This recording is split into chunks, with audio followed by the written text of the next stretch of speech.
प्यारे बच्चों, Rajput coaching centre में आपका स्वागत है। पढ़ेंगे क्लास 11th 12th के बच्चे फिजिक्स लेसन 6 चल रहा है आपका, और पेज है आपका 120 चलेगा। ठीक है, तो देखिए क्वेश्चन रह गया था आपका डायनोमा, उसकी संरचना, भाग और क्रिया विधि, और प्रेरित विद्युत वाहक बल के लिए एक सूत्र सिद्ध करना था। तो देखिए उसकी संरचना भी बना दी है, भाग भी आपको लिखवा दिए हैं, विद्युत वाहक बल का सूत्र स्थापित करा दिया था। तो उसमें डायनोमा की क्रिया विधि रह गई है, तो पहले क्रिया विधि करेंगे।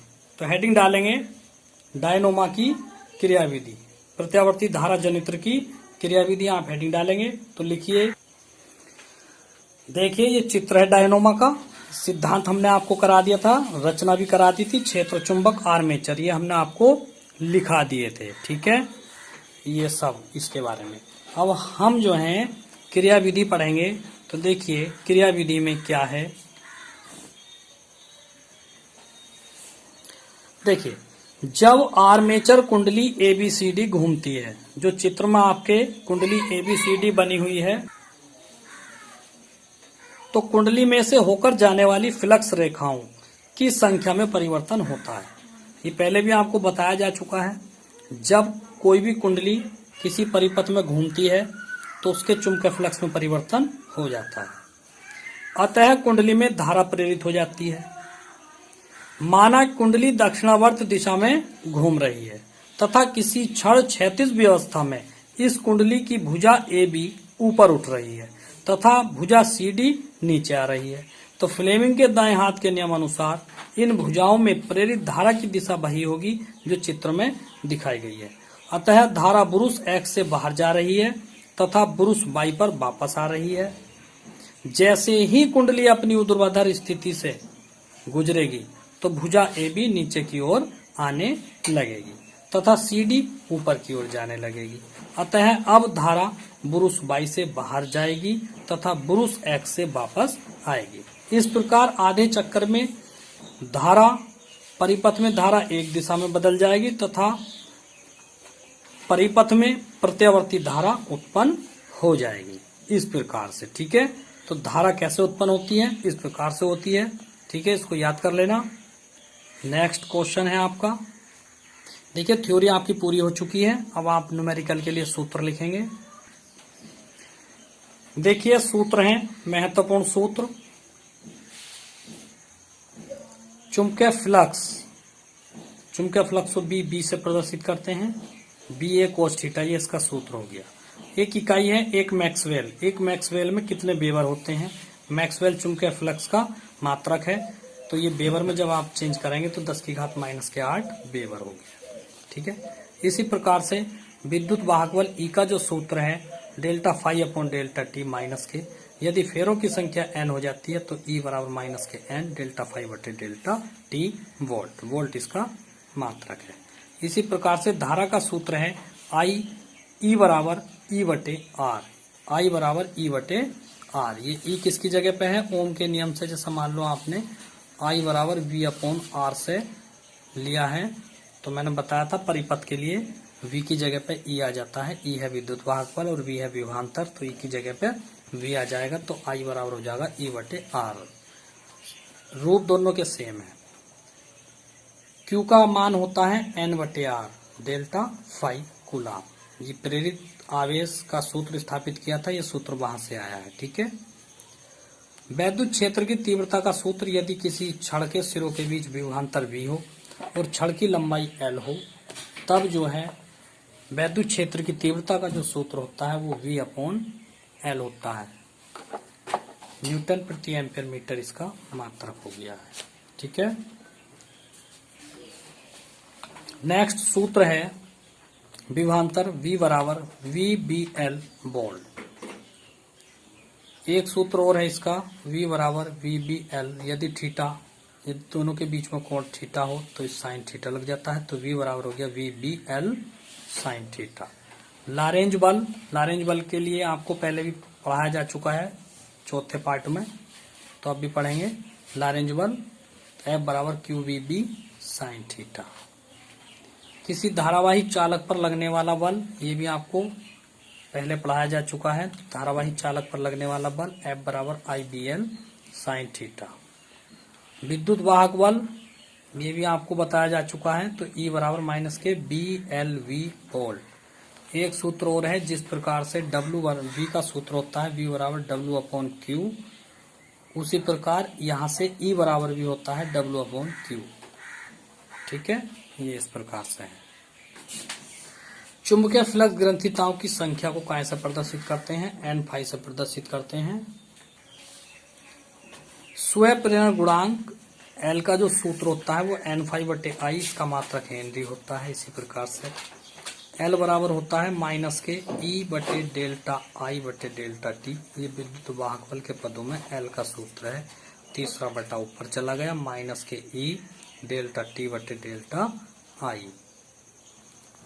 समतल या वृत्ताकार कुंडली में स्वयं प्रेरण गुणांक का जो सूत्र है μ0 पाई N²R/2। उसी प्रकार परिनालिका में μ0 N²A/L हेनरी। इसी प्रकार आप एनोन्य प्रेरण गुणांक का सूत्र लिखेंगे तो M बराबर N2∅2/I1 हेनरी। इसी प्रकार से M का सूत्र एक और है विद्युत वाहक बल E के पदों में, तो माइनस E∆I1/ΔT, तो माइनस के ΔT ऊपर चला गया, ये आ गया ΔI1। ठीक है। समतल कुंडली में कैसे है? M बराबर μ0 N1 N2A/L हेनरी। परिनालिका में क्या है? M बराबर μ0 N1 N2A/L हेनरी, या N1/L को आप छोटा N1 मान लेंगे तो N2A हो गया हेनरी। संचित ऊर्जा U बराबर होती है 1/2 LI02। श्रेणी क्रम में स्वयं प्रेरक गुणांक का जो सूत्र होता है L बराबर L1 + L2। समांतर क्रम में L का सूत्र होता है L1 L2/L1 + L2। विद्युत वाहक बल E का सूत्र होता है 1/2 V⍵L²। ये सूत्र आपके कंप्लीट होते हैं।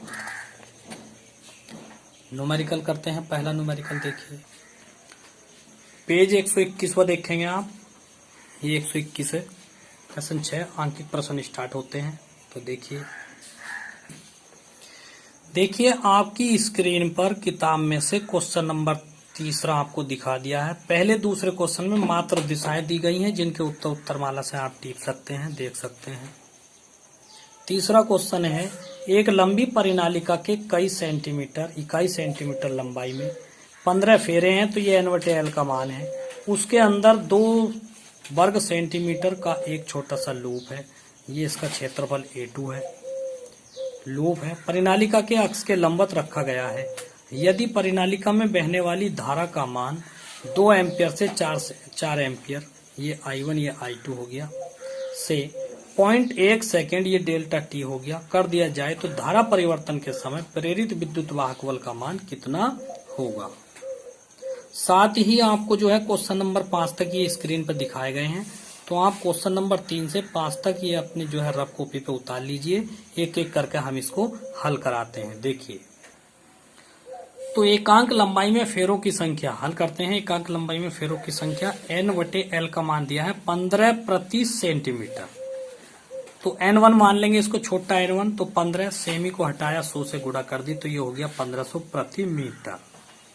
N2 का मान 1 अपने आप मान लिया गया है। तो A2 का मान दिया है 2 वर्ग सेंटीमीटर, यानी कि 2 × 10⁻⁴ मीटर स्क्वायर। अतः है, तो देखिए, अतः है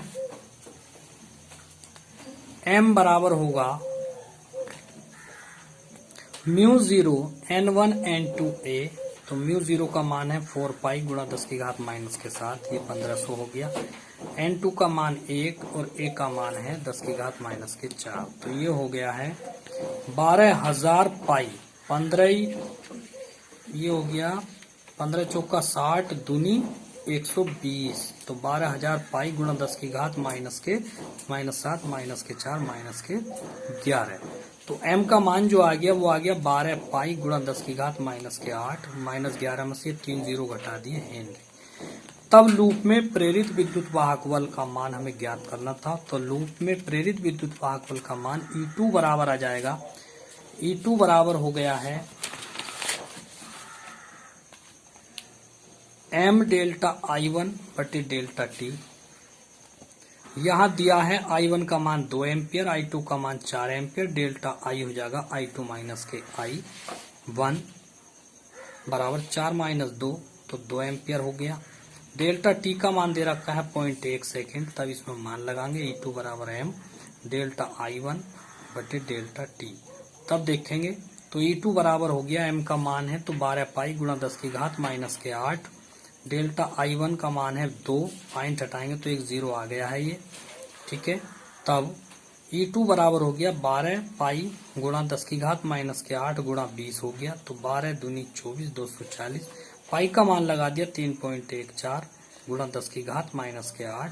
तब E2 बराबर हो गया 24 गुणा 3.14, एक जीरो कम किया तो यहाँ माइनस के 7 हो गई है। तो E2 बराबर हो गया 7.5, इन दोनों की गुणा करेंगे 75.36 गुणा 10 की घात माइनस के 7, पॉइंट को एक अंक इधर कुदा दिया तो ये हो गया 10 की घात माइनस के 6 वोल्ट आंसर। ठीक है, आज के लिए इतना ही काफी है। कल चौथा क्वेश्चन कराएंगे। सभी बच्चे लगे रहें, जुड़े रहें राजपूत कोचिंग सेंटर के साथ। ठीक है, वीडियो अच्छी लगे तो सब्सक्राइब जरूर करना, लाइक करना, शेयर करना। Thank you.